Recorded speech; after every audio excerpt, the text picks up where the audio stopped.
Well, good evening, ladies and gentlemen. I'm glad that you made it, even though it's spring break and a beautiful day outside. Thank you for coming. My name is Tony Payan. I'm the director of the Center for the United States and Mexico at Rice University's Baker Institute.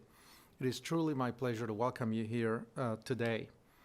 Ever since I was a graduate student at Georgetown University back in the late 1990s, I dedicated much of my time to look at immigration issues in general, but especially as the phenomenon manifests itself on the U.S. Mexico border.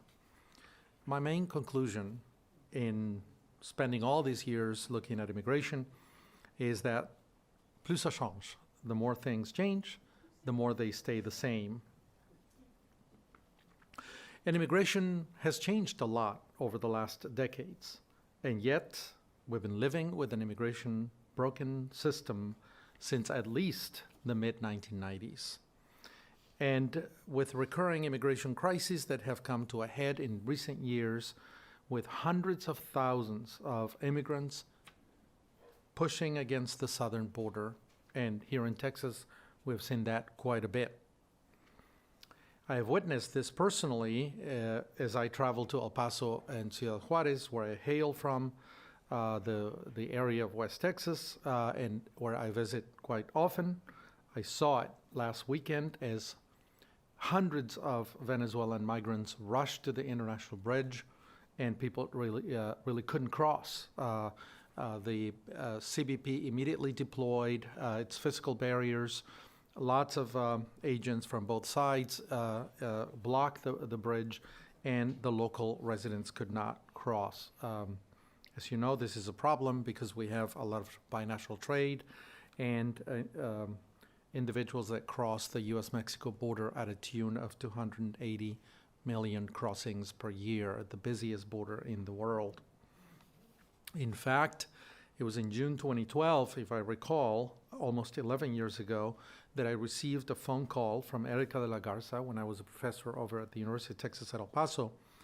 Erica directed the Latin American Initiative here at the Baker Institute, and she asked me to comment and work on immigration issues here at the Baker Institute. So I came in June 11 years ago, and I have spent all these years looking at immigration issues in these halls, and nothing has changed. Still, several times over these decades, many of us from many different corners of the country have sought to convince members of Congress to fix our immigration system, and there have been several attempts. And I remember more recently the so-called Gang of Eight, a bipartisan group of 8 senators introducing a bill back in 2013, 10 years ago, to fix the immigration system. Many of us were actually very enthusiastic about that proposal. It did pass in the Senate, if I recall, with 67 votes, but it went nowhere in the House. Former Speaker Boehner later acknowledged on TV that many bills, including this one in 2013, came to the fore, and he stopped them simply for political reasons. And I have seen other comprehensive and piecemeal efforts to fix the immigration system, all stopped in their tracks for the same reason. And immigration has been studied, of course, in many different quarters, from many different angles, and under many different disciplinary lenses, resulting in a general and well-founded understanding that immigration has been and is good for the United States. And yet, nothing happens. We hear nothing but cricket sounds on Capitol Hill. Frustration is growing, of course, in the general public, which views immigration favorably, in the business community, which faces labor shortages solvable by additional immigration, and by academics who continuously point to data-driven evidence showing that immigration, legal and orderly, under a reform system would be actually good for all of us, especially those of us who are looking at retirement in anywhere between 12 and 15 years. But despite this frustration, here we are, engaging everyone we can to get the message across. We need immigration reform. With this message, it is a great pleasure to welcome someone who really understands the need for immigration reform, who has actually worked hard in the last few months to try to build a coalition in favor of immigration reform, and who can help us understand where we are and how we can get there in the next few years. And I hope you'll be reelected many, many times and lead this important agenda on Congress. Of course, before I introduce our guest tonight, I want to thank Anna Martin-Hill and Kelsey Norman of the Women's Rights, Human Rights and Refugees programs at the Edward P. DeRegent Center for the Middle East, who are partners in this program tonight, along with the Center for the United States and Mexico. So without any further ado, because I'm sure you want to hear from Congresswoman McCormick, I want to introduce our guest. The Honorable Congresswoman Sheila McCormick was elected to the House of Representatives in 2021 and went to Capitol Hill, I'm guessing, on January 1st, 2022. So she's a rookie on the Hill. She's new. And already showing real signs of leadership, especially on this important issue. She was the first Haitian American Democrat to be elected to Congress. She represents Florida's 20th District and serves in the House Committee on Education and Labor, as well as the House Committee on Veterans Affairs. And I heard you're also in the Foreign Relations Committee this afternoon, right? She is a member of the Black Caucus, Congressional Black Caucus, the Haitian Caucus, and the Caribbean Caucus. And prior to serving in Congress, Congresswoman McCormick was the CEO of Trinity Healthcare Services. McCormick earned a bachelor's degree in political science and government and from Howard University in Washington, D.C., and an ID from St. Thomas University. So without any other additional comments, let me welcome to the podium Congresswoman McCormick.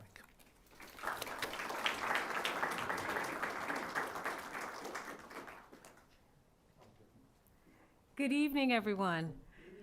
It's such a pleasure to be here in Texas, in Houston. I was telling everybody this is my first time actually being in Houston, and there's no greater honor than to be here at the Baker Institute talking about an issue that's so dear to my heart. My family came from Haiti around the 1960s. They were fleeing a dictator. And I remember growing up, and it seemed like foreign policy, immigration issues was just part of growing up. And my mother would tell me stories about how she remembered the day she knew she had to leave Haiti. She said that she went to school and she was around 16, and there were some people who were talking against the government, against Duvalier. And so some of these activists, they tied them onto a tree as she was going to school. When she came out during lunch, they killed all of them in front of all the students. And that was supposed to tell them, you never speak up against the government. And the terror continued with the parents at home, because now they were looking for your parents. And so they would tell us stories of why we're here in the United States and how one day we would end up going back to Haiti, and Haiti would be beautiful and it would be what they remembered. But the goal always was to come to this beautiful country that gave them a chance at living free and rehabilitating themselves to go back. And that's always been the dream. And I remember having to speak to my parents and translate when it came to their documents and explaining things. And so it seems like this part of my life was a natural progression. But I never thought I would be here in this position. After coming from St. Thomas Law School, I thought I was going to be a public defender. But then you get the call to intervene. In my district, which encompasses Broward and Palm Beach County, we deal with immigration issues continuously. But to my surprise, when I was elected in a special election, so I actually started a year and probably 6 months now in Congress, the response when we talked about immigration and the need for a legal pathway to citizenship, and when I heard some people talk to me and say, well, you know, immigrants are bringing fentanyl. They're here to take our jobs and to intrude. And I had to sit back and say, hey, do you think that of me and my family? Is that what you believe we came here for? And so I realized the importance of actually articulating our story and why and how we ended up here. And in my first speech, when I was being sworn in, I thanked all the members who allowed a girl like me, who's first generation, to be in this country and thrive, to get an education, to allow my family to be here and work so I can have the best and the biggest honor, which is to serve this country that allowed me to thrive and be here. And so I think when we talk about immigration, we have to talk about the root cause and how we lump everybody into this group, not realizing that some people are actually searching for political asylum. Some people are actually looking for economic opportunity. And some people are here because they want to give their gifts and their talents to the country and come on a visa so they can actually sharpen their skills and then return back home or to another country. So this is where the passion stems from. How do we get it right for all immigrants? How do we get it right for Black immigrants who've been continuously disadvantaged? And as we move closer towards that aspirational moment, we call it, right, where we get immigration right, where we actually sit and say, you know what, this is what's fair, where we can customize policies. That's what the goal of being in Congress and the goal of being here at the Baker Institute is, to be able to look at each country, each immigrant, and make sure that we have policies that are fair and equitable for everyone. And that's what really our goal is. And so when I look back in the discussions we're having now, the heightened climate in which immigration is being politicized, where we hear a lot of rhetoric that actually divides our country instead of bringing us closer towards living up to our promise to Americans in the international community of being leaders, of being international leaders who stand with our fellow co-workers and our fellow neighbors and our neighboring states and helping usher in democracy. We find that we can't allow this political climate when it comes to immigration to continue to boil over. Our goal is for us to have a partisan direction and partisan policies that allow both countries to actually be mutually beneficial and grow. And so that is the goal of our policies. We have several conversations of what do we do about our border, understanding that coming out of this post-COVID world and what all the countries are facing. We see more authoritarian regimes that are wrestling for these countries that are our neighbors.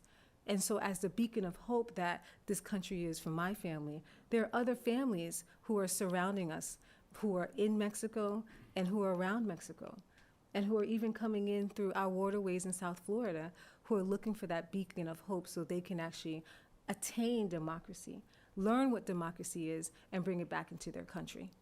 And so this is our goal, this is our aspiration. And I do believe that we're getting closer and closer to it, even though the political climate is rising. The hope is that the pendulum will swing and we'll get tired of hearing about this divisive nature and go back to the humanitarian call of us helping people and seeing that that could be my family in need at one time. That could be my brother or my sister who's looking for an opportunity. And understand right now in our climate, where our country is, that we do need immigration policies, that we do have so many people who depend on TPS who are constantly living and waiting with anxiety to know, is it going to be renewed? Even though they're giving their talents to this country in hopes of one day being a citizen or returning. So I thank you so much for having me today so we can talk further about how we can move our country towards having real immigration reform that will impact the lives of not only Americans, but everyone who's seeking to have asylum in our country. Thank you.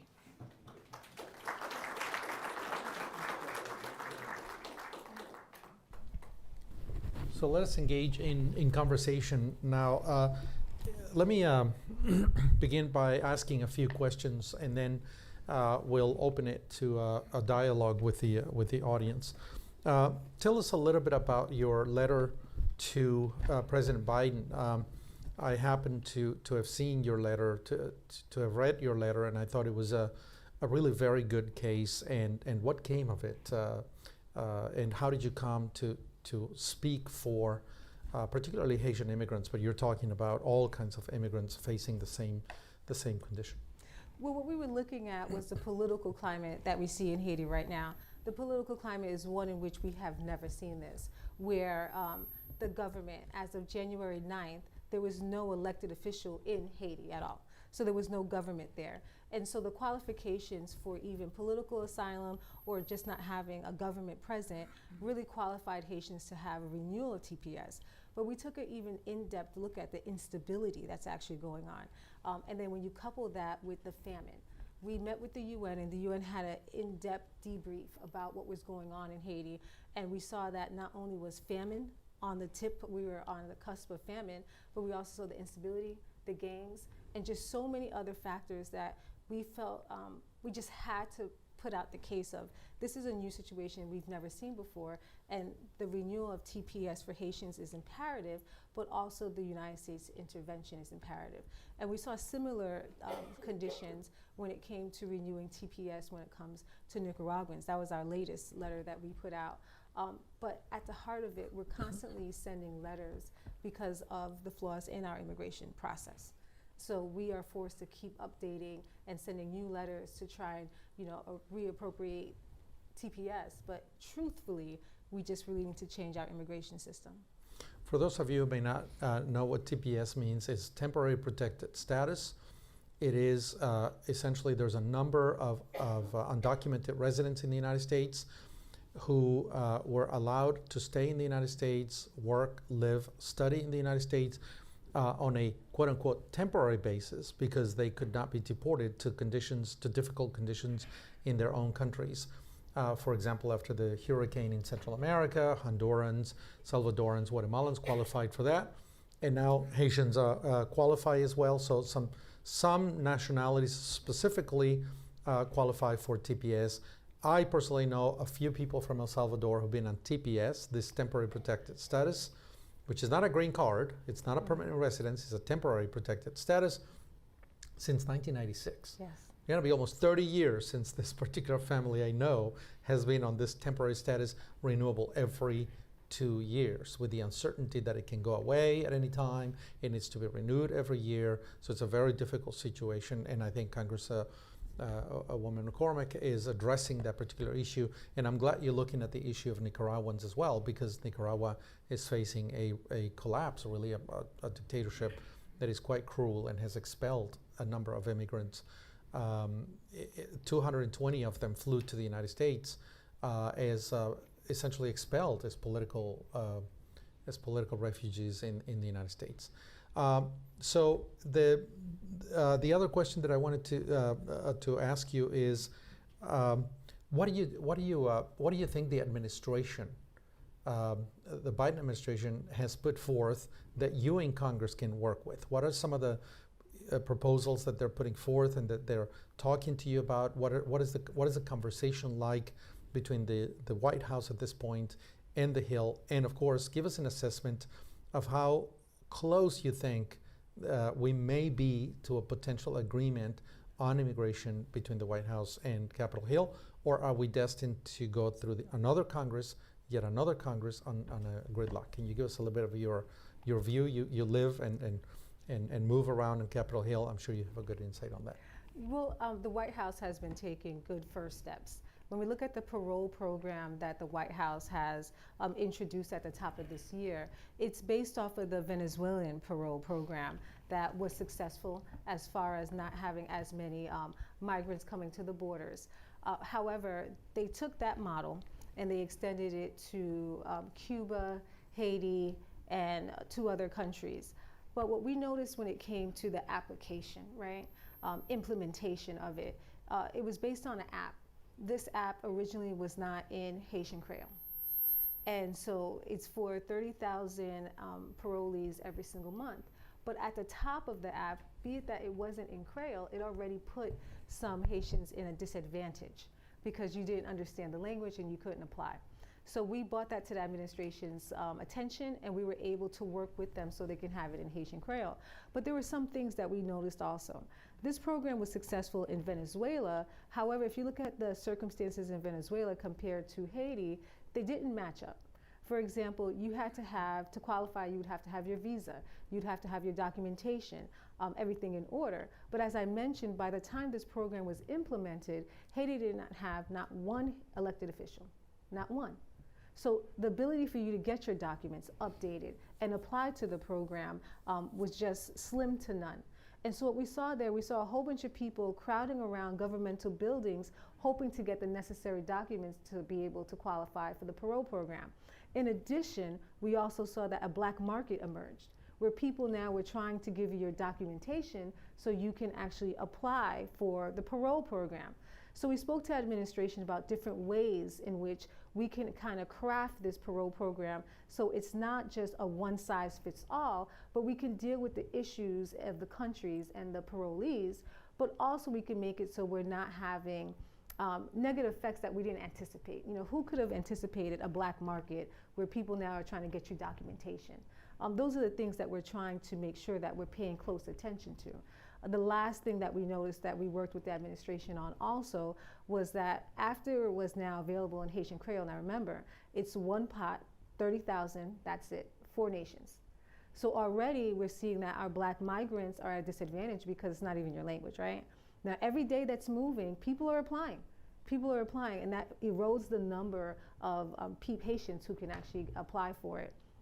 Then we realized that when it came to the asylum, that if you had the transportation ban, if you traveled through another country, you wouldn't be able to come in. That part wasn't in Creole. So then some people might be taking risks that they didn't even understand because it wasn't in Creole. But I'm happy that the administration has been working with us so we can craft the right program. Another thing that we flagged for the administration, when we look at our Afro-Latino population from Cuba who's coming into the country, the parolees, for you to have parole, it would have to be a family member. Many of them didn't have family members in the United States. So Afro-Latinos from Cuba who were trying to enter were at a disadvantage.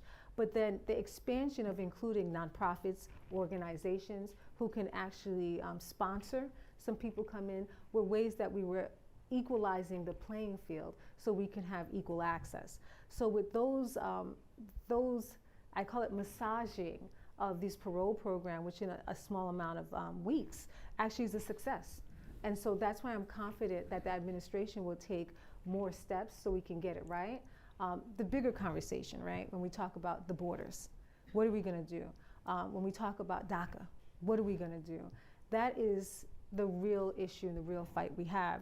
And unfortunately, the political climate on the heels of a presidential election has been bringing out the worst of both sides. And so we've been working with different coalitions of members in Texas and also in Florida because we have the biggest impact. My district is in Florida, and I have Palm Beach County and Broward County, which is the Fort Lauderdale and West Palm Beach areas. And what we've seen on our shores, we've had 7 times the migration patterns than we've had in years. 7 times.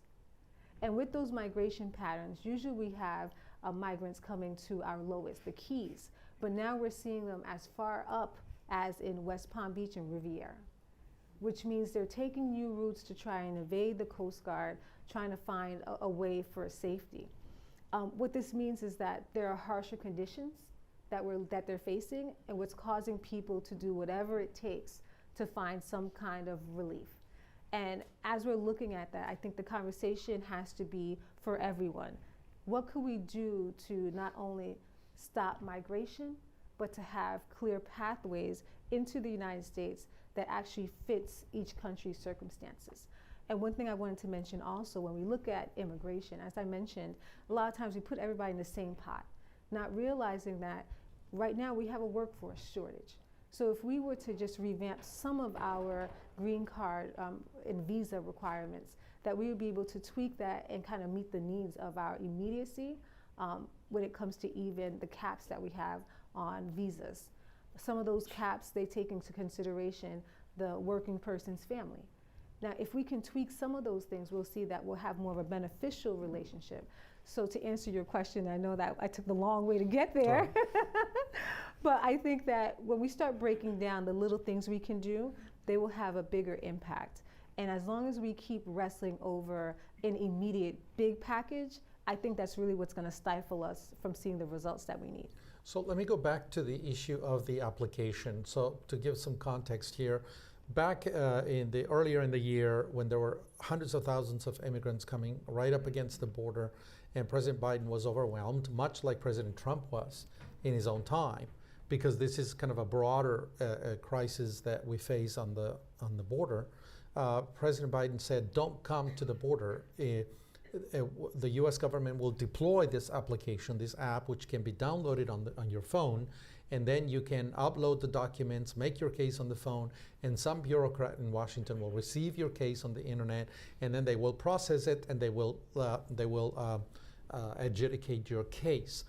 What are the resources the government is deploying, as far as you can tell, for this to work? And also, the other thing I'm concerned is that one of the requirements is that somebody in the United States vouch for you not to become a public charge, which means that they're financially responsible for you as you come in and adjust and become sort of autonomous and independent once you're granted asylum. So what are the, I can imagine that if I were to be applying for entry into the United States on an application and put all the documents, take pictures of them and send them and fill in all the information, and it goes into the cyberspace, gets to Washington. Who's reading it? Who's adjudicating it? When? How long is it going to be before I hear from the U.S. government and get my case adjudicated? Hundreds of thousands of them, 30,000 a month, as you mentioned. At some point, as we saw in California with the latest boat that capsized in California, people just simply say, forget the app, forget the phone, I'm just taking off and get my chances. So what is behind the app? What resources are being deployed to respond to, I'm sure, tens of thousands, hundreds of thousands of applications? Well, when I first heard the idea of an app, because, we heard about this huge announcement, and, I was excited. I feel like this is my life's work. And so I was like, yes, we're about to get what we need. And I heard about the app, and I said, the app, like, how could this work? And, I laugh about myself, and I say, my old eyes, I need reading glasses. Like, how do you type in the information? Like, the interview process, without a shadow of a doubt, works better, right? When you have an interview process, you could speak to someone. Cultural competencies you can get over. If there's a misunderstanding, please repeat that. But that is really where I think it's a American bureaucratic thing to think this is going to be great. It's an app. But reality, and this is what I talk about, right? The cultural competency. Let's look at the country. Venezuela is a wealthier nation. They can deal with apps. But when we're talking about Cuba and Haiti and apps and, language barriers, right? That was the most disappointing thing, to be honest with you, when it wasn't in Creole. I mean, Google, I can say translate in Google, right? On any app, Facebook, translate. So for them not to have it, that was a big miss. And it kind of makes you wonder, was it a miss and oversight, or was there a rush to try to address all the migrants who are coming to our borders, right? We have to be honest with ourselves sometimes, right? When we're executing too fast, we miss things. And that's why we need to stop responding. And for us to stop responding, we have to start crafting real immigration policies right now, because we don't have the infrastructure behind the app to really give everybody a fair chance at it. The app is always full. Sometimes it was crashing. Once this news came out, I remember looking on Instagram, and you saw people who were with their bags, and they were so excited. There's like, I'm Haitian, so I'm always on different Instagram. And there was a comedian who said, he said Haitian people now have their suitcases, and they said, this is my suitcase, going to America. And then they were all bringing him like cremants. It's like a little alcohol bottle to say, thank you, Biden. Not understanding that you can't go to the visa, and it doesn't work like that. So those are the little nuances, like the cultural competencies that we don't take into consideration. And we laugh about them, but these are people's lives. So we can get it right if we have a mixture. The interview process works well. We have video capability, right?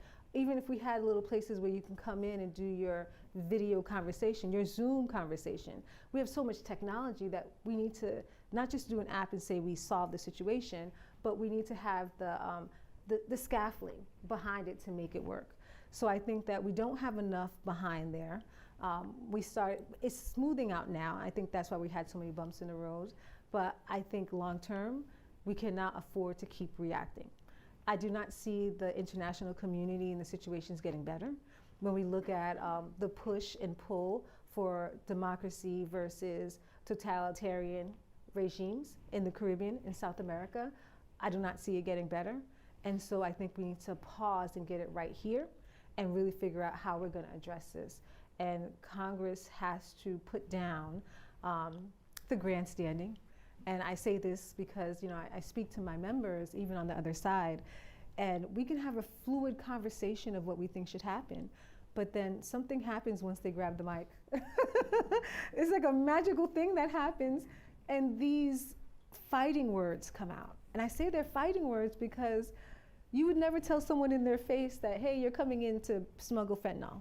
You would never say that, because when we meet people, we see them as humans, and we ask you, so what's your story? You know, what's going on?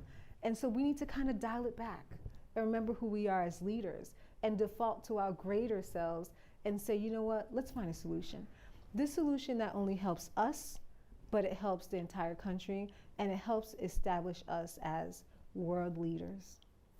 I have another question that has to do with the judges. The United States has 465 immigration judges. Mm-hmm. These are not part of the judiciary. These are administrative judges in the Justice Department. They're the ones adjudicating asylum cases and other immigration cases. The docket today has about 2 million cases in it. 465 immigration judges throughout the United States, 2 million cases. You can do the math and very quickly realize that people are waiting, I think the last I saw, upwards of 900 days just to get their hearing before an immigration judge. And on Monday, on Monday, what is it, Wednesday? Yeah, on Monday, I met with the Rice University students, Alternative Spring Break. These are bright university students who travel to the border to look at the border. Instead of going to the beach or doing spring, they travel and they study a problem, an issue. And so they're going down to South Texas to look at what's going on down there. And they asked to meet with me to get some background on the issue. And one of them asked me, well, we have 465 immigration judges. Why don't we just hire more? And I really just didn't have an answer for that. Mm-hmm. I said, I don't know. These are administrative judges. I have no idea. Why don't we have more immigration judges? If we get 900, maybe we cut the wait to 450 days. And if we have 1,500, maybe we cut it down to 250 days for adjudication. If we have 2,000, we'll cut it down to 125 days, which is a reasonable time to wait for your day in court. Do you have an answer to that question? Is it appropriation? Is it an appropriations issue? Is it a legal issue that the administration cannot bring more on board? Can you kind of, especially because I think you're focused on the smaller solutions that make a big difference, the small actions that make a big difference in people's lives. This one would be one. Why don't we have more judges? You know, I think that's one of the hardest questions you have asked, because it seems so simple, right? The investments have to be made. Right now, as we're looking at the president's budget, as we're balancing what we're spending and coming out of potential recession, making sure we evaded it, our economy is still kind of fragile. And so I'm sure everybody's heard about the fight about what should we cut, where should we invest. And this conversation has gone on several times about hiring more judges, getting more judges, and even partnering with other organizations to help facilitate the conversation. But it really hasn't been moving forward. We are having these negotiations again. Like I said, I've been in Congress for probably a year and maybe 3 or 4 months now. And so the conversation reemerged on making sure we have the actual infrastructure to support what our needs are now. Supporting us on the border, supporting the judges, the organizations. So we're having those conversations now, and so hopefully we'll have that package to reinvest so we can actually stop these delays. We had conversations about some people who were looking to be extracted from even Afghanistan and how long they've been waiting. I mean, we look at how long even some of our Indian fellows been waiting to come in. The numbers, the days, they're just astronomical. And so we've been really looking on how we can shrink that.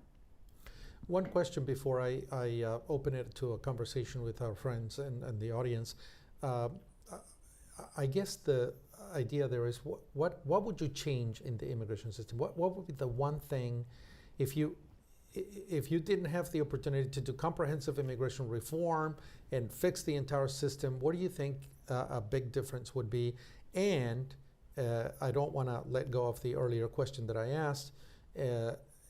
How close is Congress to some sort of agreement? Or do you, from your view in your office on the Hill, think that we're going to go through this Congress once more without really without addressing from the legislative power or branch of government any action on immigration? So I think that if I had to make a assertion as of today, I think we're very far today from coming to an agreement because of the political posturing. I do believe that we're going to continue to see migration, and I think those ebbs and flows are going to push us to, we're going to be forced into it. Last election midterm, no one wanted to deal with immigration. No one wanted to talk about it. That was one of the biggest failures we had, is that we did not deal with immigration. I think some people believe that it was just going to disappear, that the migration patterns we saw somehow were going to slow down without us investing in stabilizing the nations next to us and in immigration, because they come hand in hand. And we need to learn from our past mistakes.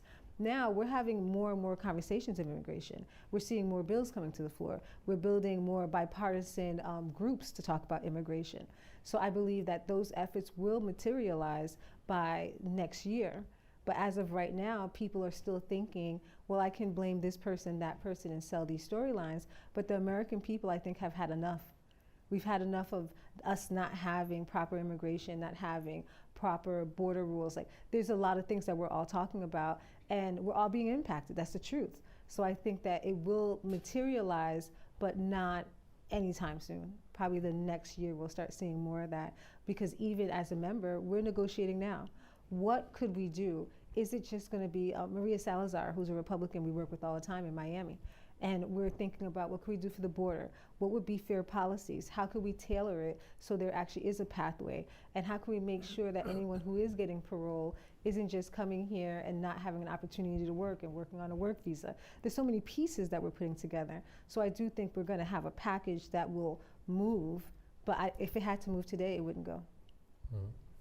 Well, it looks like it's to the 118th Congress. Is that where we are? Yes, we're in the 118th. I guess we're going to go through another couple of years without any progress on immigration reform. But well, it is. I'm hoping so. You know, we talked about this earlier. I think that this Congress has moved much slower than we would have expected. Right? We went 15 rounds to get a speaker. Then we went, 2 weeks to pass rules, like things we haven't seen. So I think. The leading party's getting they're kind of trying to get their groove in their stride. But what I am seeing as they're trying to get their groove in their stride is that we have more communication.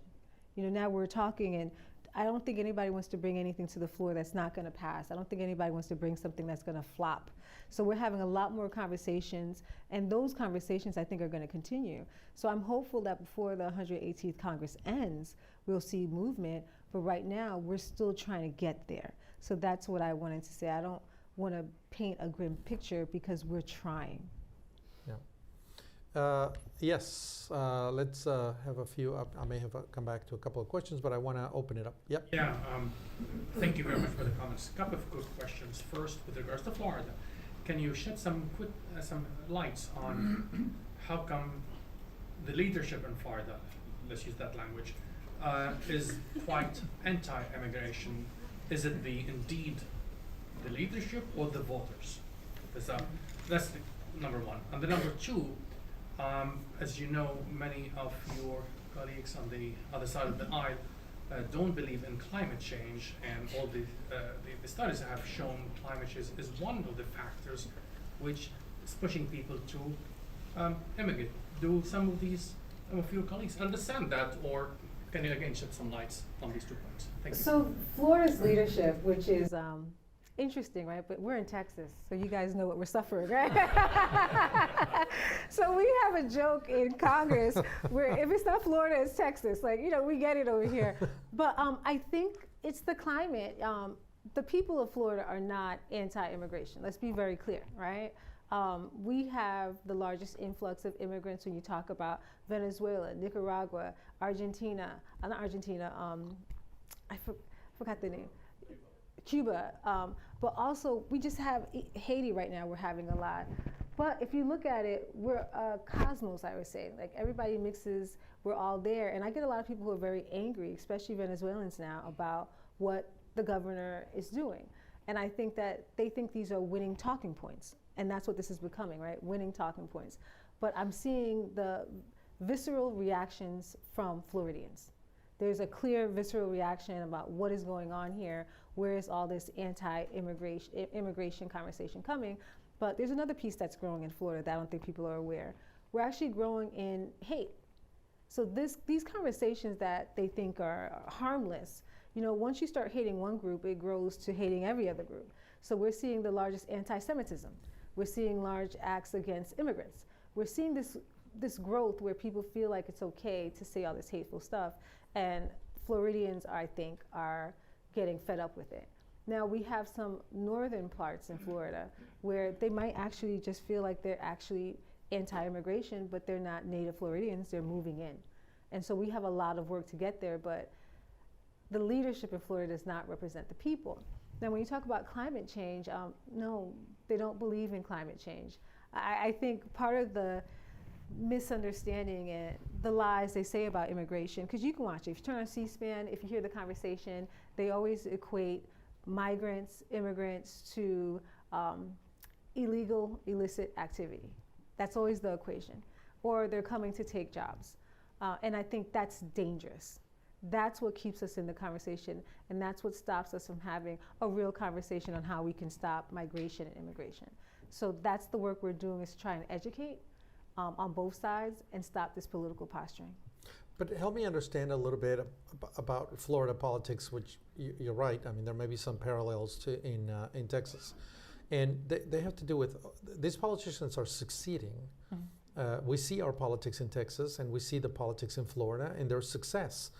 So even though they're kind of playing this sort of hate speech and things like that, there's got to be a corresponding electorate because they're succeeding in the ballot box. Mm-hmm. So can you connect us that? Because if Floridians or Texans didn't really like what's going on, we would see it in the polls, but we don't see it, and we go vote, and yet, you know, they win by 10 points. I think DeSantis won by 20 points. Mm-hmm. Even the Democrats even lost a portion of South Florida that they mm-hmm. used to win quite often. So there's a disconnect in the way we're examining the correspondence between this kind of speech and the responses by voters. Well, the disconnect, I would have to say, is because there wasn't enough money going into bringing out those voters, but also the parties. I wrestled so many times talking, and I said, you can't ignore people's issues and think they're going to come out and vote. Total disregard for immigration, never mentioned immigration, never mentioned even helping countries become stable or being good neighbors, and then you expect them to come out and vote for you. Never stood up and took a firm stance against DeSantis using taxpayer money to move migrants throughout the country. There wasn't a strong response. And if you saw a lot of the candidates who were running, how many of them stood up and say, you know, I'm pro-immigration? How many stood up and say, this is what we're going to do for immigration? Everybody shied away from it. Mm-hmm. So the immigrant class and people who believe in it didn't go vote because we were being totally ignored. And I think that's where you saw the pivot now, where people now are talking about immigration and trying to get it right. But that's where you saw the disconnect. And the people who were incentivized to go vote were the people who heard what they were addressing. You know, some people enjoy hate speech. We have a new group of white supremacists who moved into my district. New group. They just came in because they feel like they're being empowered. So that's where it comes to our responsibility, and I say my responsibility also, to empower us to get to the voting block. And if you look at the numbers were present to get, but we just didn't get them. So I'm happy now that we're seeking on making sure we're turning out all those votes, but we're not afraid to talk about real issues, because that's what it was. I think there was a fear to talk about real issues because then they think you're going to turn off the voters, but it was actually the opposite effect. Interesting. Yes. Thank you for your presentation and the discussion. I think we're seeing the benefits of the first generation Americans and the wisdom of programs like DACA that is for people coming here as children. I've been impressed over and over. Just today I was talking to someone on the phone in South Carolina who's a second generation American. Over and over, I've met people that are second or first generation Americans that are very impressive and contribute a lot. We are the world's brain drain right here.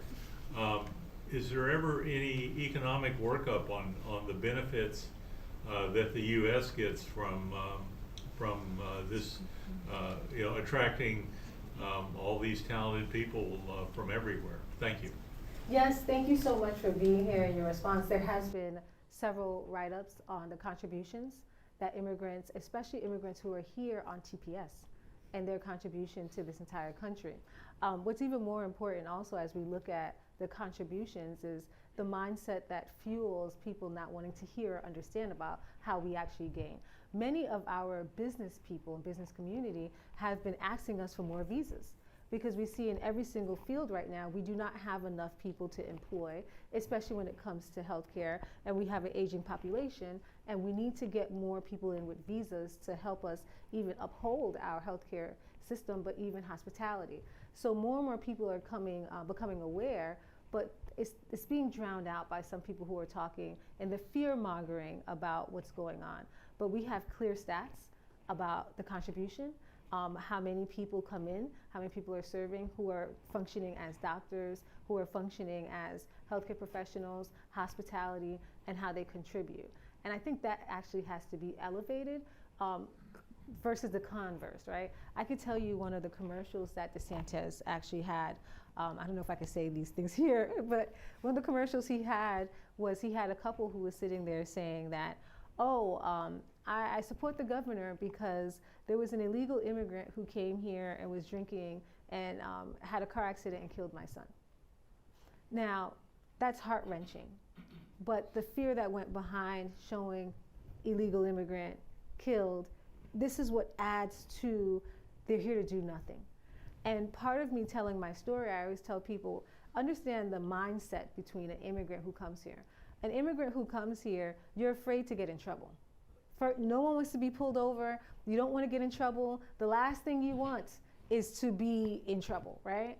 The second thing that you're afraid of also is failing, because the country you're coming from more than likely has no kind of Social Security, there's no benefits, you have to work, and then also there's a sense of pride. You know, your goal is to be where I'm sitting. That's the goal. My parents cry all the time because they said, my God, who thought we would be here? That is the goal. And so if we had an understanding of what immigrants come here and what they're thinking, then we would understand why it's to both of our benefits to have these work visas. That's their contribution to this great country. And we can absorb this contribution. And I think once we start talking about it and understand who we're dealing with and see each other as humans, we'll have policies that reflect our greatness as a community. Here and then here, yeah. I have a couple of comments. One, some of these people are coming because of economic adversity. And in the case of Venezuela and Cuba, we have had sanctions against Cuba forever. They were relieved some under Obama, and we have them on Venezuela. Now, I agree with sanctioning heavily the lousy governments there, but the other stuff just makes the life more miserable for these people, which drives them to leave. Then the other thing we could do is maybe give some aid to Colombia and Costa Rica and these countries that are sort of intermediaries so that they can better support the refugees that come there. And on terms of sponsors, maybe some employers association, agriculture, construction, Stan Merrick would probably sponsor a few, and others, and the restaurant industry, hospitality, they're desperate for workers. And the other comment is we're going back to Social Security and Medicare. Well, we're living longer, and there are fewer workers paying in for a retiree. I don't remember the statistics. When it started out, there was like 16, and now maybe we're down to 4. Well, you don't need a PhD in math to figure out that that's where the problem is. We need more young working immigrants. You're absolutely right. One of the things that you mentioned, which I think is really imperative, is when it comes to our workforce. That's where we had the EAGLE Act that was introduced last Congress, where we were trying to find the right equation to get more workers in, especially when it came to technology and healthcare and from the countries. That equation, and that's where I said that we're trying to work out what the right number is and how to get there, because usually it's an arbitrary number that everybody has to split. But if we can look at each country and see, okay, well, this country has more of these people in this field, that we can open up the door more here and there, then we'll see the benefit. So that's what we're working on. But also the investments. One of the things that the administration and Congress has realized, that if we can invest more in the countries and help them strive towards stability, then no one would want to come. And so if you've noticed, we've had at the Summit of Americas, we've announced several investments into Latin America and into South America to try and stabilize those countries, especially with the private sector, so they can actually work in those countries and still give the benefit so they feel secure. And we're also doing that when it comes to Africa. We have investments in Africa also, so that those countries and nations could be secure and not rely on infrastructure project, road projects. So I think it's a cumulative effect that we're going to have if we want to actually deal with immigration. But those two areas really are our strongest bet on stopping migration and actually making sure that we're having the benefit of immigration. My guess is that there are some visa paths that we need to look at. First, the question that came to mind as you were speaking was those bills, the Agricultural Modernization Act and the EAGLE Act and those kinds of bills. Where are they, and do you think that they can somehow be reintroduced and Yes. reworked in this Congress? Because they were good legislation. They were not comprehensive immigration reform, but they were good bills, and yet there they are on the, they died with the previous Congress, I guess. Well, they're going to be reintroduced. Once the EAGLE Act was introduced, some people had concerns on the impact of other nations who needed an opportunity to come in. So the EAGLE Act didn't really move because that negotiation was still going on. But I know that act is still being worked on to be introduced. So we're still looking at that because, as I mentioned, the other side, the Republican side, Democrat side, both have constituents who are demanding workforce. That's the truth. Everybody's demanding workforce. So that's going to be dealt with. I guess the other question is the visa paths. I recently worked on a paper looking at TN visas and looking at H2A and H2B visas. I think the H2, the agricultural visas, H2Bs, I think, are no H2As, and the H2Bs are non-agricultural visas. So there's a cap to it, about 180,000 visas per year. But the president has the ability to lift that cap if the labor market needs additional workers. I think I saw the latest numbers because I have a very brilliant intern, Rice University student intern, and I asked her to go back in line, pull all the data and graph it for me so I could understand where we are. And as far as I can remember, there's already about 265,000 visas. That's 90,000 more agricultural visas than the presumed cap, which means that the labor market obviously is absorbing all these different visas. So could it be that maybe individual visa paths can be tinkered with instead of trying to do comprehensive immigration reform, look at all of them? In the case of the TN visa, which is a NAFTA-based visa, a kind of a trade visa, that's what it is. What we thought was it's easy to get, it's cheap, it's renewable indefinitely. The only problem there is that the treaty lists 64 professions that qualify. And our proposal is, why not make it a negative list? Why not say, here are the professions that do not qualify? Intelligence agents, cops, things like that. But every other job qualifies for that visa. It's extensive only to Canadians and Mexicans, admittedly, because it's a NAFTA visa. But it is a possibility. So is it possible to look at individual visas and what can be done with specific visas so that you're not asking anyone to reform the system, you're just simply opening up different visa paths and liberating some of that pressure? Definitely. We have, I want to say, tens of different types of bills out there right now where people are trying to figure out how can we make sure we can fill our workforce. So that's where I'm saying the negotiations going on right now. There's been many members on both sides of the aisle who are introducing bills, and we're introducing bills also to try and fix that hole. But that's like on the forefront of what definitely needs to be done. I mentioned that Boehner later acknowledged that the Gang of Eight, the bill introduced by the Gang of Eight back in 2013, died because he refused to introduce it in the House, even though it had passed in the Senate by 67 or 68 votes. Can McCarthy be convinced to put that bill through? I mean, forget the Senate. I mean, it's possible, I guess, to go back to 2013. But is it possible that that the politics will get in the way again and kill what seemed to have been a very decent bill? Definitely. I think that, well, anything can happen, right, at this point.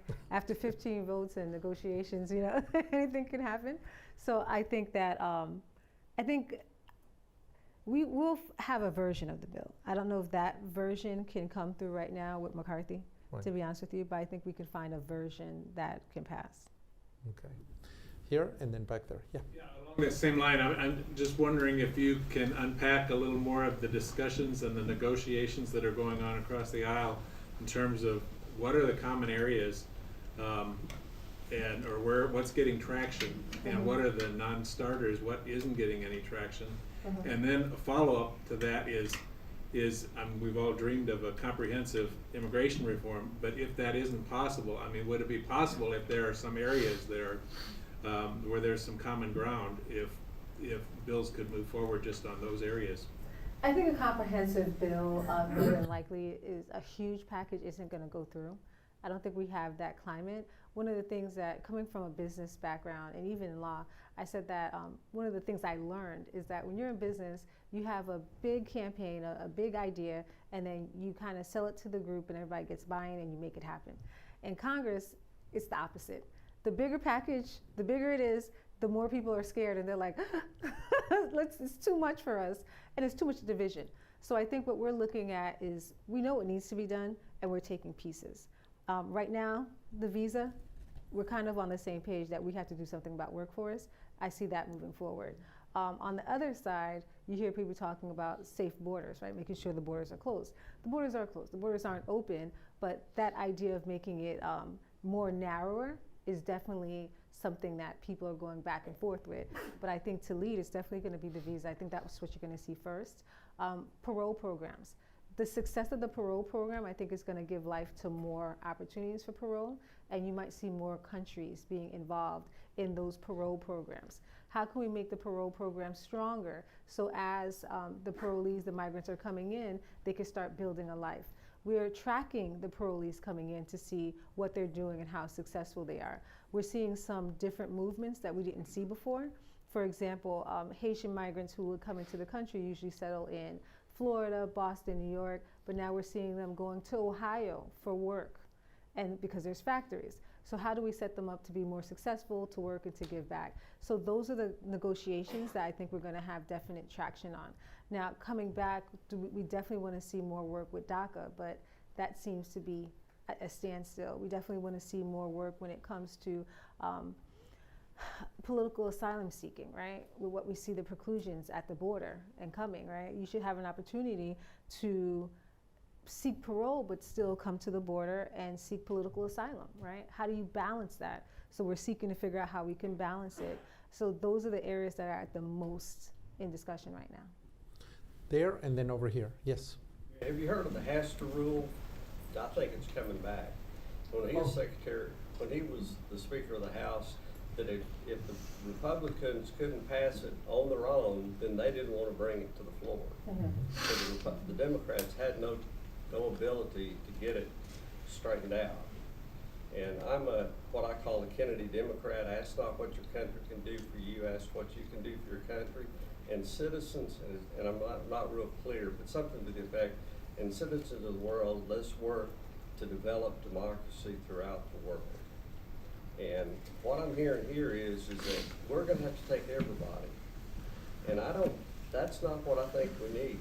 We need to have a number that we're willing to accept, and would you be willing to take it, what somebody else, if somebody else will take 30,000, can we take 30,000? Is that enough? Well, I think that what we're saying is not that you're taking everyone, right? Because that would kind of be like that open door as if we don't have any kind of border, right? What we're looking for is to have real pathways, defined pathways that aren't subjective, that don't block off people from humanitarian needs such as political asylum, that would also allow us to gain the benefit and fill the holes in the workforce. So we're identifying what are those real ways and mechanisms to come in, because those mechanisms are actually outlined, but what's the best mechanism? Well, are other countries taking them at the level that we are? Yes, if anything, other countries are actually doing more than what we're doing. They're doing much more. Canada, all around the world. We even see countries that are sending in flights and offering education. So other countries are doing as much or even more. The reason why it's important that we step up and do our half is because some of the countries who are doing that may not have democratic values. And so what they're really trying to do is educate them and send them back so we can have war on our heels, right? You know, when we see the influence of even China coming in with the infrastructure projects and what they're imparting and leaving in those countries. What we see even in Haiti with Russia trying to come in, allowing them to, you can go to school, if you're in Haiti and you want to leave, you can go to Russia and they'll give you an education. So we have to understand that if we're going to be the beacon of hope and we're going to establish ourselves as leaders of democracy, we have to do that because someone else will fill that gap, and it's not to our benefit, it is definitely to our detriment. And that's why it's important that we not only keep a system in place, and we're not just taking everyone, because that's not the case, right? We're talking about defined rules, defined processes that actually are compatible or equitable. So that's what we're talking about, not letting everybody in. It's a very good, it's a very good question, Congresswoman. If I may add, yeah, I mean, Europe is a perfect example of a continent that's taken millions of refugees and immigrants from other countries, many more than the United States. In fact, it cost Angela Merkel, if you remember, quite a bit of political capital to, I guess, strong arm other countries in Europe to take their own share, because they didn't want to.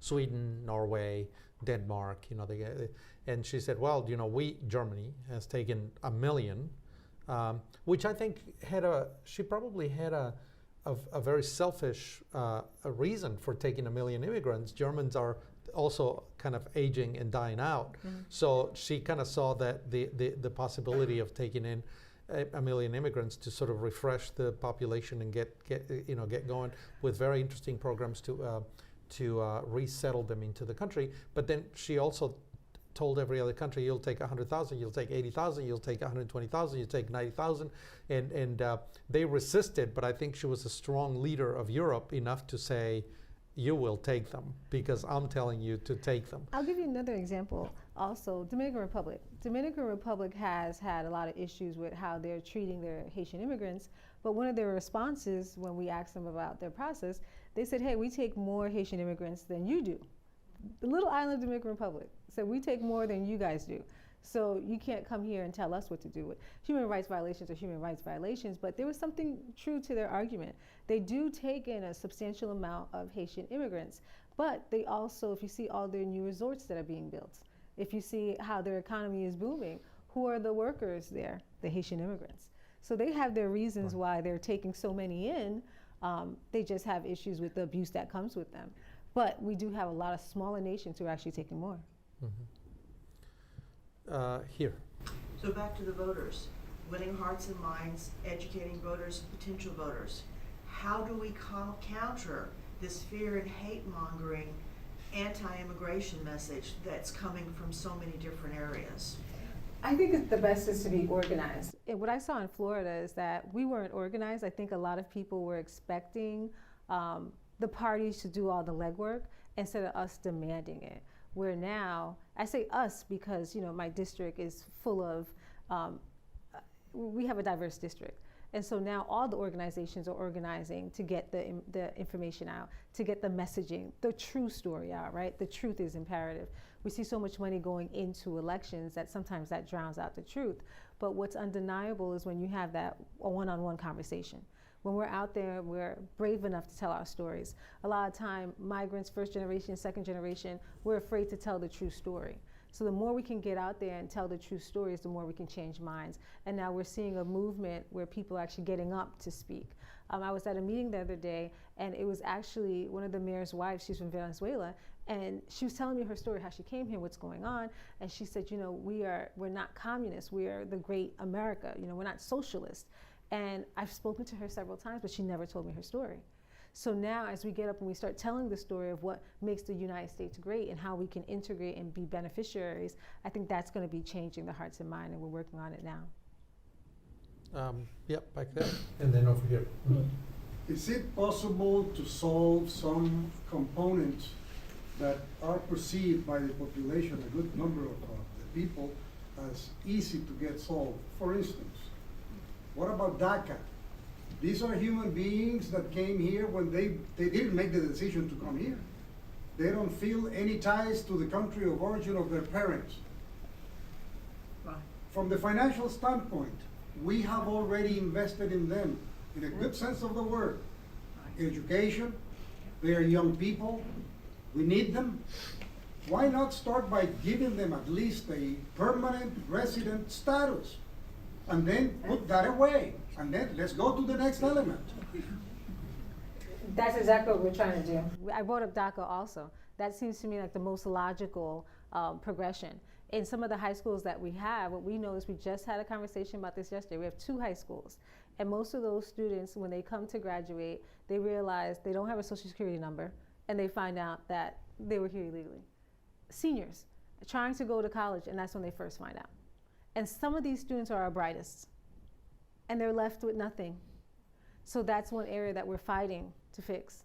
That is very easy to get solved. Why don't you all do it? I think we need to have another election. I have a question here, and then there, and there. Yes. Yes.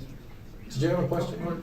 Well, sure, Oh, certainly. As a sidelight, could you, you're obviously Haitian, and Haiti is a kind of a big part of this to a degree. What are the hopes for Haiti, and what do you perceive maybe the United States could do to help conditions down there? We have to play a bigger part when it comes to security. We had several conversations with Canada on who would lead a security mission from the UN standpoint. There's been several nations that have stepped up to say they would lead a security mission. Right now, Rwanda is one of the people who has been looking at that. Rwanda has done 17 missions, have been highly successful. Canada was looking at leading, but they would need the logistical support that the United States have. So coming to that consensus has been a huge issue. I spoke with Ambassador Greenfield as early as last week to see how we're moving on the UN front with that security mission. The second portion, which is as important, is governance. We have a huge issue in Haiti with governance. The Prime Minister right now is actually, some people refer to him as de facto. He hasn't been keeping the country together, and we did well with the sanctions, if you're aware. There are many sanctions that happened, and the sanctions were specifically on people who were giving money to the gangs. And so it wasn't hurting the people, it was actually hurting the financiers of the gangs. And that was working, but what we're seeing now in Haiti is that the increased violence that's going on now is because of drug traffickers. So gangs are taking on different drug routes so they can please the drug traffickers and get paid. And like I said, that is something that is governance, and we're working to see if there's going to be a coalition for a transition government, and we're also looking at ways for security. This issue has been something that's been rising, and we're having more and more conversations in conjunction with Canada and the UN on how we can actually have stability and transition to governance so we can actually deal with Haiti's root causes. That's a really interesting thing you say, because I was thinking the United States has a really bad history with Haiti. So it's probably not the country to lead. in addition to the fact that we have a terrible record at nation building, we're just not good at it, period. I think Germany and Japan are exceptional, but right after that, forget it. There hasn't been a single successful case of nation building by the United States anywhere. But Canada may. Why not provide the resources so that a francophone country, Canada, particularly the Quebecois, that have some cultural affinity with Haiti, might have slightly more credibility to lead an effort to restore governance and build institutions in Haiti. Is that something that you think Congress might contemplate? Yeah, we've had this discussion several times, but I think we're in a unique position. In the past, the engagement with Haiti really didn't utilize all the tools that we had, especially the Haitian diaspora. In the United States, we have 1.2 Haitian Americans, Haitian people, descendants in the United States, 1.2 million. Within that 1.2 million, we have some of the wealthiest class of people, and we also have professional groups, doctors, lawyers, a lot of organizations. Congress members. Oh, members of Congress, right? And we also have the Haitian American national elected officials. And the conversation of how to deal with Haiti was always viewed from the United States from the outside. We have a unique perspective now where you actually have Haitian Americans who can help form and can actually help with the solutions. For example, in New York, we found that there is a Haitian American organization of police officers. Haiti had a huge issue with policing. And so they volunteered to be a part of the training to go into Haiti and to help the police officers. So we have new things in our tool belt that we can use to be successful that I think we should take advantage of that doesn't equate to boots on the ground. And now we have the coalition with the diaspora in Canada.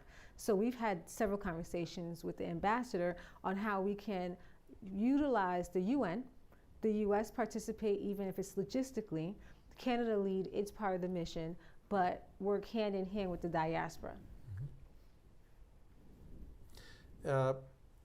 There was another question, let's say here and then back there. Yep.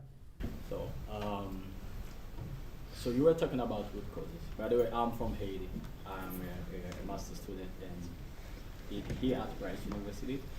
So you were talking about root causes, and one of the root causes in Haiti that push people to migrate from the U.S., apart from economic issues, is gang violence.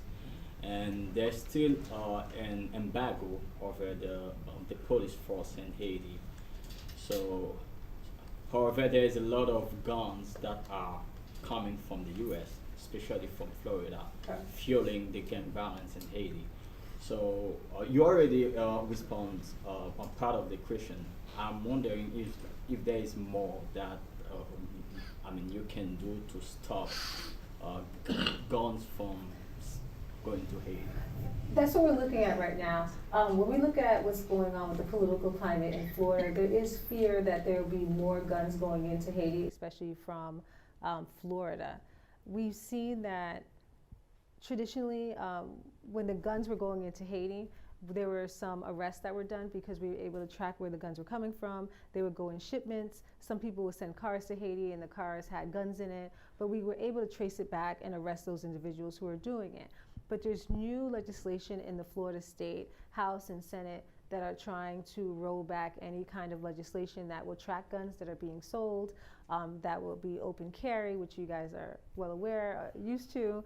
And so the fear is right now when you have so many Haitian people who are even told by the foreign ministers in Haiti to fight back the gangs, that they will now start importing and getting more guns in. So we're looking at pushing the U.S. to start searching more and making sure that identifying and no guns are going into Haiti, because that has been a place where a sore spot where they've been being let in. So we are dealing with that right now.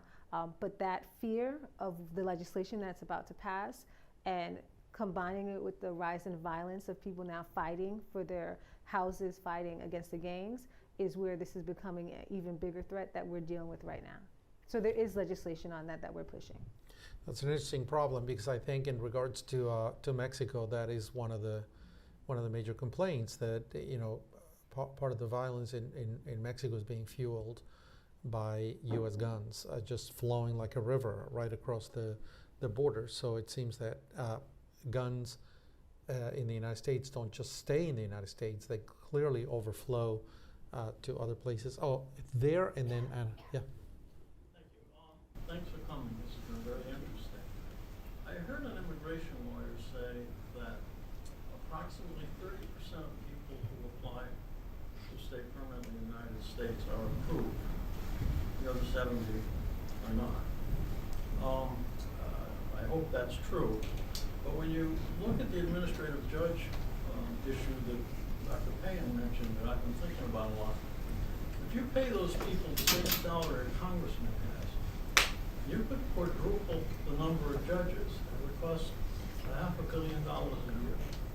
And an administration that has had deficit spending of $8 trillion, it seems to me that's pocket change. So my question is, why isn't that at the top of your list, and why wouldn't that be supported in a bipartisan manner? Well, it is on the top of our list on how we can facilitate the process, because we've seen in every instance, even with the H-2B visas, there's a backlog. And so we're looking at how to expedite them. But when it comes to the deficit right now, and if we look at this deficit of this administration, it's really based off of the heels of what happened previously, and trying to make sure that the investments are made into the community that will make sure that our economic system becomes stronger, because right now we're still fragile, has been a very big concern. So we're looking at ways that we can increase and remove the backlog that won't have a critical economic negative impact.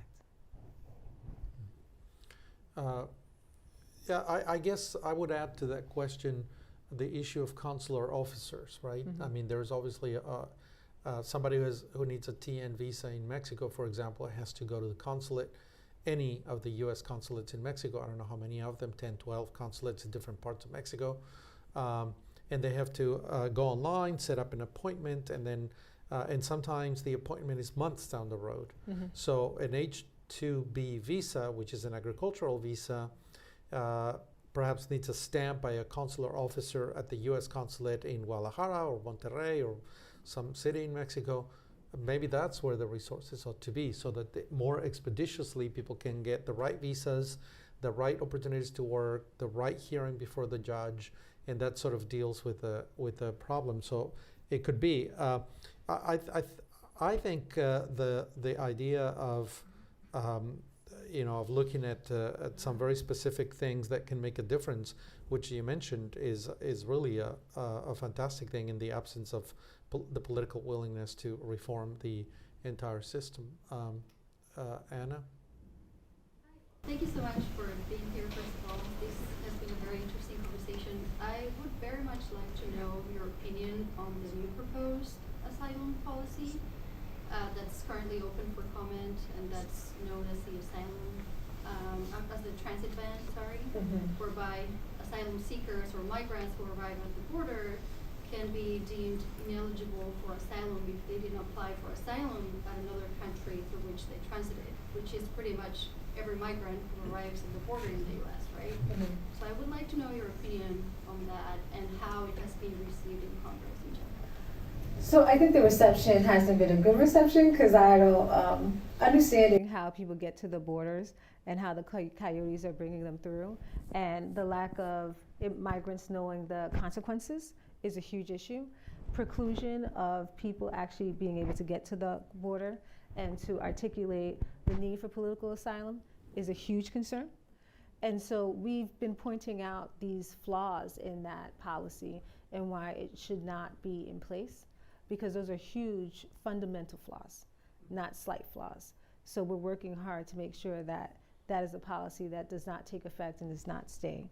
Because as I mentioned, we can't sacrifice the humanitarian capability and right to seek political asylum by closing this door, right? Like, we can't sacrifice one for another. We can have a pathway to migration and to get into the country without sacrificing one.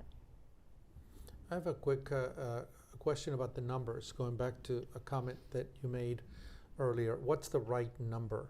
And so I want your point of view on the demographic changes that the United States is going through. Our fertility rate in the United States is 1.7 children per woman. A country to stay at the same rate, not to grow, to stay at the same rate, needs 2.1 children per woman. We're at 1.7. We know what's happening in Japan, we know what's happening in South Korea, we know what's happening in Italy, in Greece, in Spain, and on, industrialized, developed countries that are slowly shrinking, losing population. We're heading in that direction. Even if, I mean, in 2020, partly because of the pandemic, we lost almost 1 million people to COVID-19. In 2020, the United States grew only by 395,000 people. That was the total population increase, the lowest ever in the history of the United States. So we do have a demographic shift in the United States that can be helped by immigration. Maybe not open doors immigration, but clearly there's got to be a number. And you mentioned it. What's the right number? Have you thought about that? I mean, we have smart statisticians or statistics people who can certainly understand what the right number would be, can do the models. Why can't Congress get that information and then translate it into a political decision? Well, that's what we're looking at. We're looking at a simple equation, right, based off a need. If we see that this industry has this amount of need, and we can identify the countries that can fill the need, then we know we can, instead of having our these numbers, 30,000, what is that based off of, right? So we want to have real numbers that fit the need and that fit the country. So that's where you saw the EAGLE Act, and we were trying to get that right. Now we're looking at the needs, like I mentioned, healthcare, hospitality, construction, and so we can start having those numbers in precisely. So we're working on the equation. That's where we're heading towards. Traditionally, we would just have these numbers that are just there. There's no real effect, there's no real consequences, we just throw this number out. Even when it came to, I feel the parole program, 30,000, what equation was that based off of, right? We know how many people are coming to the border, but does it actually meet the need that we have, which is really right now employment? You know, we need to fill this employment gap, right? So I think we need to start making sure, especially those work visas, are there, and that's the easiest equation for us to have because we have reporting on it, we have statistics on it, so we can expand those caps and shrink the caps based on the need, and that's going to be, I think, a real long-term strategy that both sides can agree with, because we all come to the same conclusion. There's certain things that we have to keep going on and have to keep running as a country. Healthcare is one, hospitality is one, our small businesses, our businesses have to be running. And so we can all agree on that, and that's why the focus is really on those visas. One last question about indexing visas. I mean, right now we have a number of visas per year, and no country can exceed X number of those total visas allowed by the United States. If they exceed, they have to wait until the following year, and that's why we have so many Filipinos and Indians and people waiting because they cannot exceed a cap per year. Those caps are not transferable, so Iceland has the same number of visas as India, and so there's all kinds of, but what it tells me is that the U.S. visa system is too rigid and too sclerotic. Is it possible to change the system in such a way, even if you leave the visa system as is it possible to flexibilize it, index it to economic performance, for example, so that if the economy is kind of humming along really, really well, then bureaucrats can make the decision to increase the number of visas or decrease it if the economy doesn't need them? Is it possible to introduce? Yes, it means delegating some of that decision making to bureaucrats, but the current system is broken partly because there's too much pressure on it. It's made of concrete, it's going to crack. Yeah, there's definitely the process. That's what we're looking at with the equations, right? And it's not like you're giving them clear subjective leeway, right? It's really going to be one that's an objective standard, and that it's an equation that they can function based off of, and it is based off of need. And there's little changes that we can make that would improve it overnight. One of the things that we look at with these caps, now a person who's coming into work, their family members are counted in that number also. So if I'm coming here and I have a visa and I have my son and my daughter, they took 2 spots up, where those 2 spots can be another doctor, another healthcare provider. So we can make subtle changes that aren't dealing with the cap, and we're still getting the number of workers we needed, right? Because that was the intent of the law. The intent of the law was to have functioning people here who are serving with those visas, not to be counting their children or their spouses. So we lose opportunities there. So not only can we start making it more malleable by changing that, but then once we have that equation running where it shrinks and grows with the economy based off of need and demand, then you'll see that this conversation now is taking us to a place now where we're filling our needs and not running off of legislation that was passed 10 years ago, 20 years ago. Or that 96, more like almost 30 years 30 ago. years ago, because that's what keeps us here, right? We're not forward thinking in something, a flexible mechanism Right. that we can control. Last question. I mean, there are 1 billion people in China, 1 billion people in India, and a couple 100,000 in Iceland. Right. They don't make any sense. I mean, to me, I don't care whether someone's from India or France or China or whatever, if they're a doctor or an engineer or an agricultural worker that we need. Why not just just have one cap? The cap, well, the problem with the cap is certain countries, as we mentioned, have more skill sets and they could fill more. But when you have that cap, you have leftover, you have residue. So each country can't maximize the talent and we can't fill our pool. Is that the question you're asking me? You have a cap maybe for engineers, or you have a cap for agricultural workers, or just a general cap. I mean, it doesn't matter what country they're from. You're right. Different countries, like India, produces tons of engineers, and China does. But it doesn't, and the Philippines produces a lot of nurses that are desperately needed. So, but it doesn't matter what country the person comes, it matters what skill they have and how that fits into our needs. So why not get rid of the country cap and just be on a occupational cap or demand basis that could be adjusted with labor department statistics? So that's part of the legislation that we're putting forth. I think the country cap is always going to be something that we wrestle with because everyone's looking for clear opportunities and certain nations don't want to be disadvantaged like they have traditionally. So getting the opportunity to come in, like that's the part we're working out. But I think you're always going to see that nuance of where you're looking at occupation and you don't want to waste visas. We don't want to have people sitting here and they could be using it there. And so that's where the equation and its ability to be agile is that's what we're really looking at, right? Something that's agile and that works. Yeah, To live in Norway. Yeah, they don't want to migrate, right? Well, as you can see, we've run out of time. I'm sorry, but as you can see, when you're a Congress member, you have to be an expert on just about everything. But I think we've had a really good conversation. I'm glad that there are leaders like you in Congress that are taking up the cause of immigration and perhaps bringing some sense, reaching out across the aisle, working with other Congress members, and maybe we'll see some progress, even if it is not comprehensive immigration reform. Perhaps piecemeal, we make slow progress in bill by bill, and that we can, and that you can make a difference. And so, thank you for visiting Texas. Your first time in Texas? Yes, thank you for having me. Thank you for visiting Houston. Thank you.